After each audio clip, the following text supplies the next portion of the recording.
Hello there, and welcome back to Be Better Sebastian. It's me, Sebastian, and time is currently 7 a.m., 7 o'clock, 7 minutes, and the date is 1 August 2026, 1st August 2026, and today is day 18 of documenting my progress slash my journey. So, today I woke up around 4 a.m., but I snoozed the alarm because it's Saturday and had no college. So I felt I could sleep a little bit more and I'll go just 10 minutes later. But that turned into more than an hour and I woke up around 5:17 a.m. And still I felt like I should not go to the gym and maybe I should go later, like 10 a.m. or 9 a.m. around, but I still got up and went to the gym. It was raining heavily. It's still raining lightly, but yeah, I went to gym. Now back to yesterday's progress. So yesterday, after making the video of the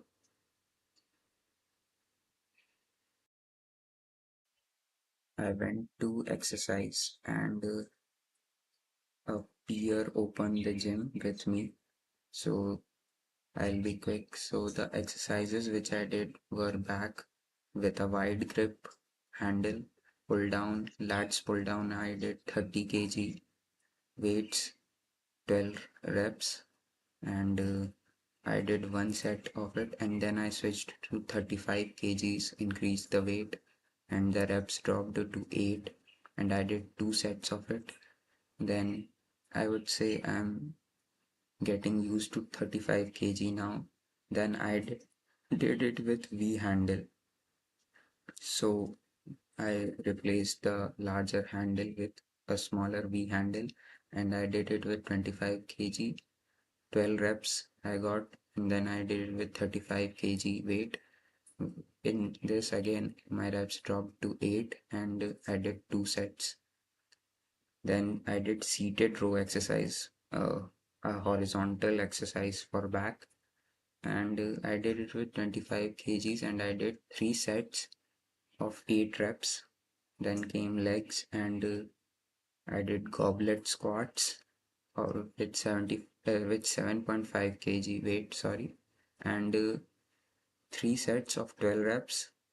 And I had to try many times to do it because it I was messing up at the start, but finally I got it correct. And then I did hamstring curls, which are very, very hard. I did it with 20 kg weights first, and I did 12 reps in one set. Then I did increase the weight to 25 kgs and I did 12 reps. I did not do any more sets because those 25 kgs were very hard and my hamstrings were like they would just pop out of my body. My upper legs, they were very hard. And leg extension curls, I did it with 40 kgs. I did two sets of 12 reps. So I'm doing it consistently now. And then forearm, I did regular forearm training. And yesterday I forgot to start with pull-ups and dead hang, which I usually do nowadays. But it just completely got out of my mind and I forgot it. So yeah, this was the workout and I did celebrate it early because yeah, today I woke up a little late, but yeah, yesterday's me doesn't know about today's me, but I know about yesterday's me. So that's a paradox. So this was the workout. Then after that, my legs were all in pain, but I still had to go to the college. So I came home and freshen up and went to college. I also had my breakfast, and after that, I went to college. So the bus was full again because other college students are having exams right now, and they are having exams much later than us, but still the bus was packed. And I went to college, so I had to climb that four level, or how should I say, four floors. I have to climb four floors to reach my class. So it's in a new building, and they have just set it us up at fourth floor. First floor is empty, second floor is empty, third floor is for labs, but it's also empty, and we are on the fourth floor. So I climbed the fourth floor, reached to the class, and boom, I got a surprise that we are having a seminar, and we have to climb those four floors back again. Uh, not climb. I have to go down those four floors again and go to a different building to attend the seminar. So I was like, shit, why is this happening to me on a leg day? You are saying to me that I have to climb this up and down again and again. So I was like, yeah, but I didn't knew what was coming for me. So we went down, and my legs were like, okay, we can do this. We have to do this for attendance because it's mandatory attendance. If you don't attend the seminar, you don't get attendance. So I was like, yes, let's go. Walked slowly. Then I usually do. Went to the seminar, and there was a surprise. I would say a golden surprise. So I thought it would be like any other seminar. I have attended many in college, and they all are lame as. They are all are just sales pitch from some course guy or some guy who thinks he's a big shot and another proposal or kind of stuff. So I was prepared for it, and I seated in a seat which had a AC duct just above me. So at that time I didn't realize. At that time I was warm from walking up and climbing those upstairs up and down. So I was like, yeah, just sit with around this AC duct. So I just sat beneath it, just down below it. And I was like, yeah, it's cold. I'm feeling better. I was still not in the mood to attend the seminar, and then boom. What happened? It was a seminar by Snowflake. So Snowflake is a company, is an American company. It's worth around 50 to 90 billion dollars, and they are majorly a company which provides database services for fast queries and fast work for big organizations. It's like they are organizing the databases for you so that you can use them more efficiently and fastly. So the so-called seminar was just us seeing a projector playing a YouTube live stream of Snowflake's like seminar. So it started with an Indian guy. I was like, yes, this is going all south because I know how far this is going. And after that, it was just basic intro. So I was like, this is also going the same way like many other usual seminars, and I was not paying much attention to it. But after that, they invited two speakers. So first was a Korean American, and the second was a Japanese American. I don't know if he was living in Japan or in America, but his English made it obvious, like he knows American English. So the first speaker was a Korean American one, and it was mesmerizing to watch. Like I focused on it, and I was also impressed by myself also that I could understand American English without subtitles. At least I get the ideas. Means I may not be very much proficient, but I still get it. So the three things which I got from the first speaker, which I understand, is I noted it down also in my notepad, so I'll read. First, data and context is fragmented. So we all use AI tools, but in industry, you have a specialized tool for everything, like a SaaS service for everything. You if you have database, then you will use Oracle. If you have cloud, then you use AWS. If you have another service like OS, you may use Red Hat or Microsoft. If you want to use productivity apps, you may be using Microsoft 365, or you may be using CRM software like Salesforce, etc. And there are many things. These all are fragmented. Now, an organization does not run on fragmented things, they combine it, because an organization needs all of these things working together in symphony to earn big, to earn a great amount of money. So he explained that whenever you are thinking about AI, so remember that what data and context it's having, because data and context matters a lot. Then second, he said to build applications, like if you know about a process that AI is going to handle, then why are you just prompting it again and again like some simple user? Just make a proper application for it, which the AI and the user can use efficiently. Because if you use one AI for everything, like you have a super Claude subscription and you are using to write emails, so it does not make sense, because a cheaper AI like DeepSeek would provide you with the same results. So why are you using one AI for all your jobs, and why are we not building applications on it? So he pointed out this, and I think there's some truth in this, and maybe industry is practicing this thing right now because he pointed it out, or maybe I don't know, I'm not in the industry currently. And third, he pointed out the elephant in the room, which is agentic AI, agentic workflows.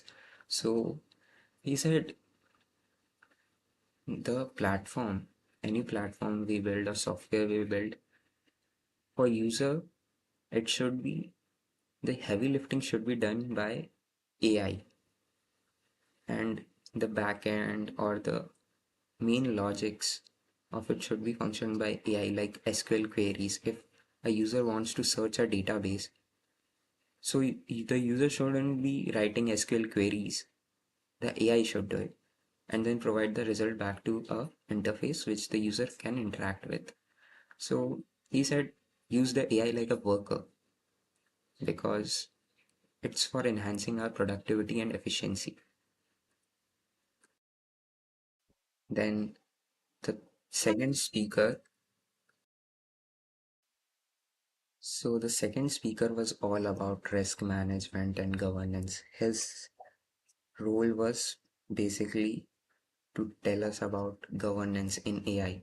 That was his title of the presentation he played and the demos he gave. So first thing he pointed out was governance in AI.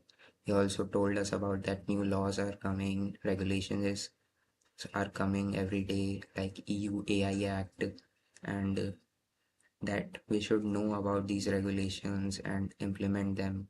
We should treat governance as a real thing, not just make some governance portfolio or PDF and just let it sit and then make our project. So he also told us about risk management and some accidents that have happened in industry, like Replit AI deleting a database, an active database of users, even when it was prompted to not touch it. So these incidents, he pointed out that using AI requires safety from our side also. Even if the Replit AI agent messed up, it was the organization that was using it that had to pay the damages or deal with it. It was not the Replit company, because responsibility and liability lies to us also.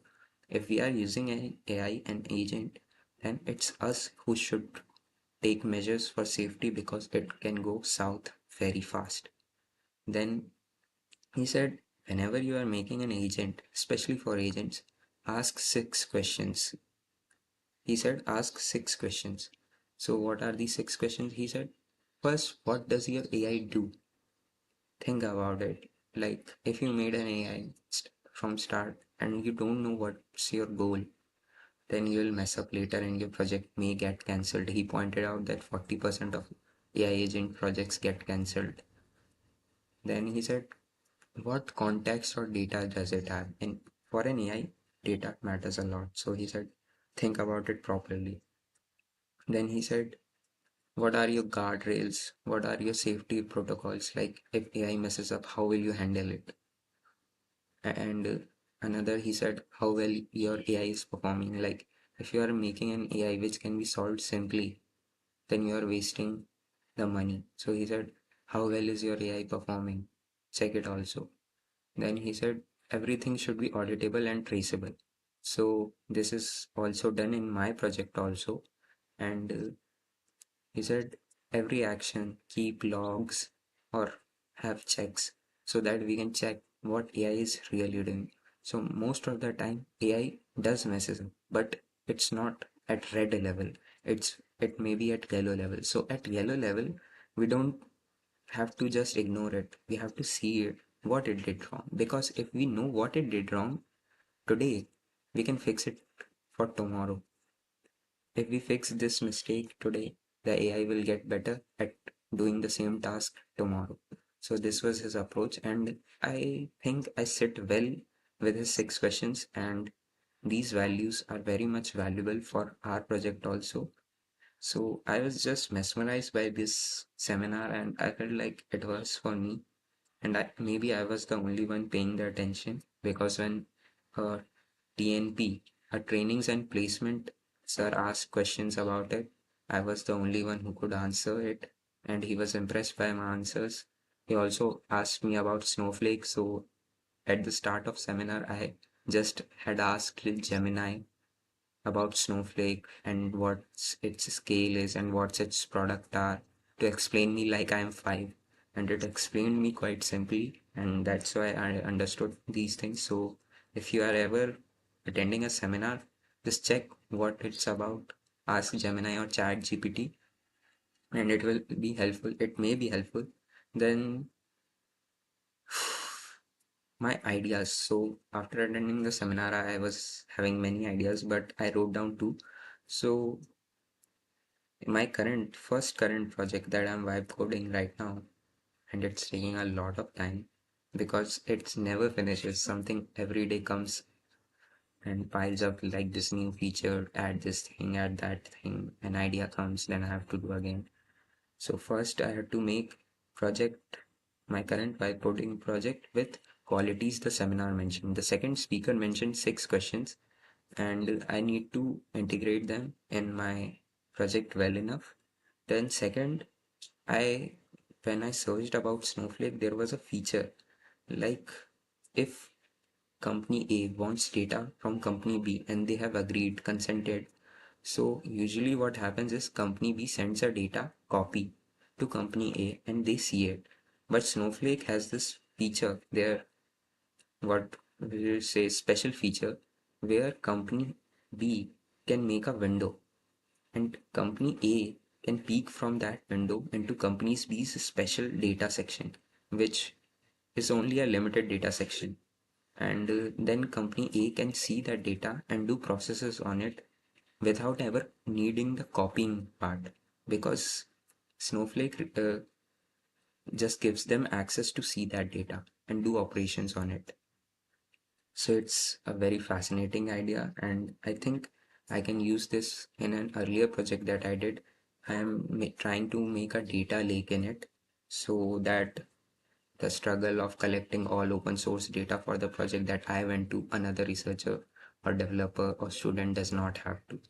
So this was a seminar. Then after that, I went back to class, and there was another seminar which was by our country's government, and I did not understand what it was for, so I'll skip it. Then it was recess time, so we had our lunch, and after that it was cyber security again. So I had 2 periods of cyber security, 2 classes of cyber security back to back, and after lunch it was quite troublesome. So the professor taught about many things. They were teaching about it from a presentation, and it was basically about encryption and RSA keys. So I know some things about encryption, like some theory stuff, and so I didn't pay much attention, and I was vibe coding my projects in the class as on the side. So I didn't get much attention on it, and I also took a small nap, maybe 5 minutes, and the teacher told me what I was doing, asked me. So I was back to being normal again. And then after that, we had advanced ML class. It was last class of the day, and the teacher asked us about the first processes of building an ML model is like when you have to start building an ML model, what steps do you take? So he mentioned those steps like first you take the requirements of and decide the goal of your ML model, then you do data gathering, then you do the data pre-processing stuff like data cleaning, data integration, and data transformation. Then you choose what model will be best for your purpose, and then you build it, then you test it, then you deploy it, and you maintain it. So it was basically and theory stuff. He also had us write some small notes, and I guess projects will start later. So this was my college, and after that I came back home around 5. Yesterday I also did not went to the shop, and after that I came back home and yeah, ate my fill and went to sleep. I woke up around 7 or 8 p.m. and then I uploaded the video of yesterday to YouTube and did my subtitles pipeline. So I got correct, almost correct subtitles for it. And yesterday was a big achievement, or should I say, a missed achievement. So yesterday, when I opened my YouTube studio at night, it was showing that I got the first comment and I had more than 20 views or almost 20 views. So, and my day 16 video had performed good. It had gotten 4 views. So I was very much excited and I wanted to reply to my first comment, but I don't know, somehow the YT Studio was giving an error. It's saying that oops, something went wrong. Then I tried it 4 times, but it still did not get right. And after some time, when I reopened the YouTube Studio, it said it didn't show any comment. So I also checked the video personally, but there was no comment. So I apologize for not replying to my first comment, and I would like to say the commenter that I saw your comment and I got motivated from it. So thank you for it, and I would like you guys to also comment and share your opinions. And then I also did the Python learning exercise. So yesterday I completed my homework from day before yesterday. It was basically asking the user for a file path and then using try and accept functions statements, sorry, and use with and open to write a new entry in it. I had to basically append a new entry to the diary, so I did make it and the homework was fast. Then yesterday I did also a new